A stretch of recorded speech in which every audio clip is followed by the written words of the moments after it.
Hello बच्चों, how are you? I hope you will be fine. But आज हम start करने जा रहे हैं क्लास टेंथ का chapter 4 which is quadratic equation.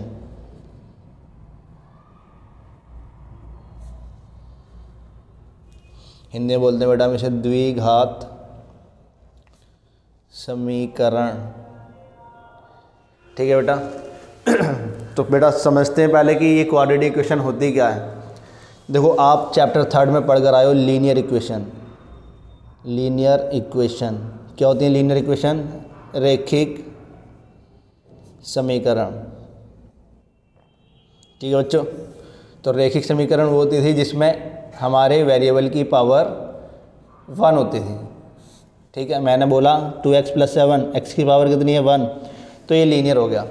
Quadratic कौन होगा? जिसमें हमारे वेरिएबल की पावर 2 होगी। ठीक है बच्चों। तो क्वाड्रेटिक इक्वेशन मतलब द्विघात समीकरण के लिए आपके एक वेरिएबल के ऊपर 2 पावर होना ज़रूरी है। मैंने लिखा 2x² + 7, इसका मतलब x के ऊपर 2 पावर दिखी मुझे, तो ये क्वाड्रेटिक है। ठीक है, एक और एग्जांपल देता हूँ बेटा। मैंने लिखा 2x² + 9x + 7, x के ऊपर आपको 2 पावर दिखी, ये क्वाड्रेटिक है। अब एक बच्चा बोलेगा सर इधर x भी तो है, इसकी तो पावर 1 है, ये लीनियर क्यों नहीं है?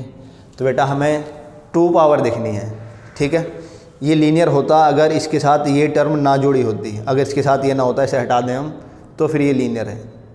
ठीक है बच्चों। अब इसके बाद एक और एग्जांपल मैं आपको देता हूँ। मैंने बोला 2x³ + 4x² + 9। बताओ, बच्चे बोले सर इधर x की पावर 2 दिखी, क्वाड्रेटिक है। पर ये नहीं है मेरे बच्चों, ये क्वाड्रेटिक नहीं है। क्यों? इसके साथ x की पावर 3 भी है, तो ये बेटा क्यूबिक इक्वेशन हो गई।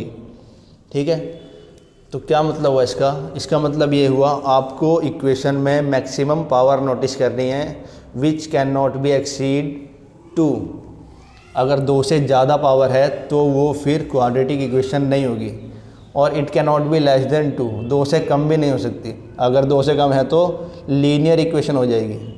ठीक है, जैसे मैंने बोला, मैं लिखता हूँ 2x + 10, तो मैं नोटिस कर रहा हूँ कि 2 पावर नहीं है x के ऊपर कहीं भी, तो इसका मतलब ये क्वाड्रेटिक नहीं है।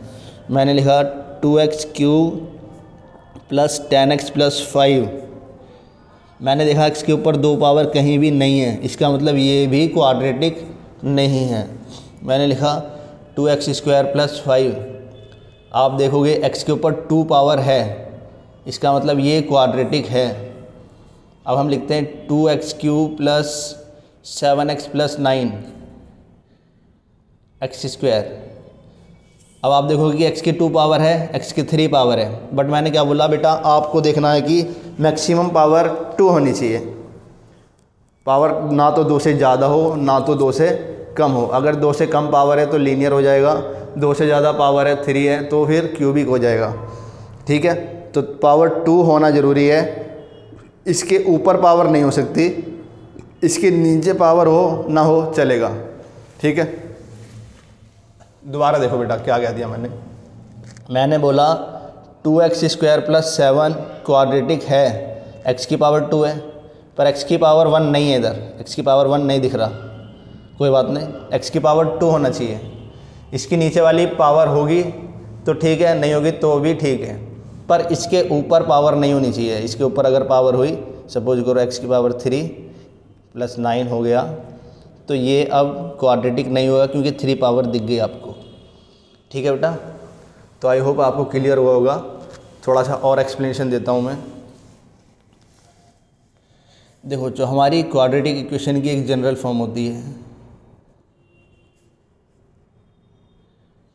और ये हमसे कहती है कि हमारी इक्वेशन ax² + bx + c की फॉर्म में होनी चाहिए। हमारी इक्वेशन ax² + bx + c की फॉर्म में होना चाहिए। तो बेटा ये x² के साथ एक कोफिशिएंट होना चाहिए, x के साथ एक कोफिशिएंट होना चाहिए और एक कांस्टेंट नंबर होना चाहिए, तो हमारी क्वाड्रेटिक इक्वेशन होती है। जैसे मैं लिखूँ 2x² + 10x + 10, तो आप देखोगे x² के साथ कोफिशिएंट मतलब a है इधर, x के साथ कोफिशिएंट b ये भी है इधर, और कांस्टेंट नंबर भी है। इसका मतलब ये क्वाड्रेटिक इक्वेशन है। अब इसमें से हम बीच वाली टर्म को हटा देते हैं। अब बताओ क्या ये क्वाड्रेटिक है? बच्चा बोलेगा सर यहाँ x वाली टर्म तो है नहीं। तो बेटा देखो ज़रा, क्या आप इस इक्वेशन को ऐसे नहीं लिख सकते हो?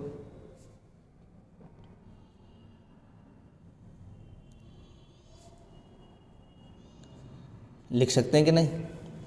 आपके पास ये टर्म है, आपके पास ये टर्म है, ये टर्म नहीं है, कोई बात नहीं, मैं x ले लेता हूँ 0 के साथ मल्टीप्लाई में, 0 ही होता है, तो इससे कोई फ़र्क पड़ेगा? नहीं पड़ेगा। पर बेटा देखो आपका फॉर्मेट आ गया a और ये 0 हो जाएगा b और ये तो है c। समझ गए?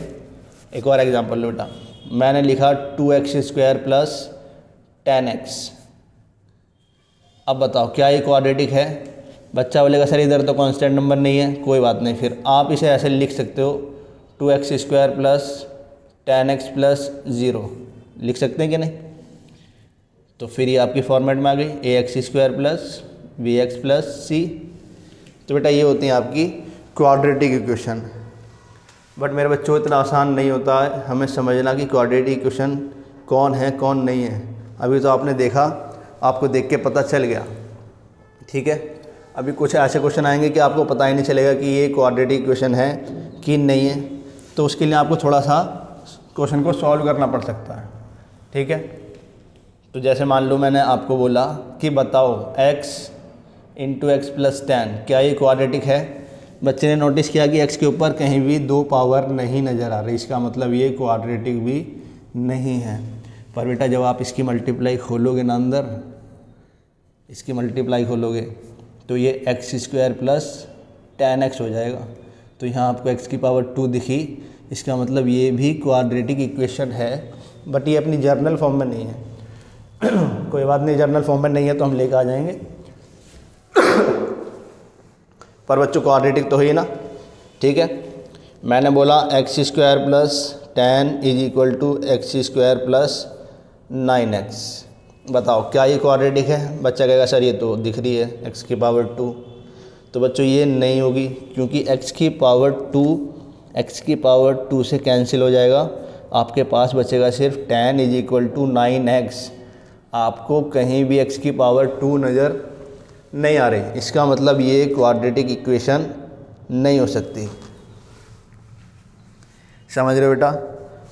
तो मैंने अभी आपको सिर्फ ये बताया कि क्वाड्रेटिक इक्वेशन होती क्या है, क्वाड्रेटिक इक्वेशन की जर्नल फॉर्म क्या होती है, ठीक है बच्चों, ये नोट कर लेना आप। और मैंने बताया कि कोई इक्वेशन क्वाड्रेटिक है कि नहीं है, एकदम से देखकर आप नहीं बताओगे, आप पहले से हल्का सा सॉल्व करोगे, फिर देखोगे कि ये क्वाड्रेटिक है या नहीं है। तो बेटा ये इंट्रोडक्शन हुआ आपके चैप्टर का। अब नेक्स्ट क्लास में हम एक्सरसाइज करेंगे।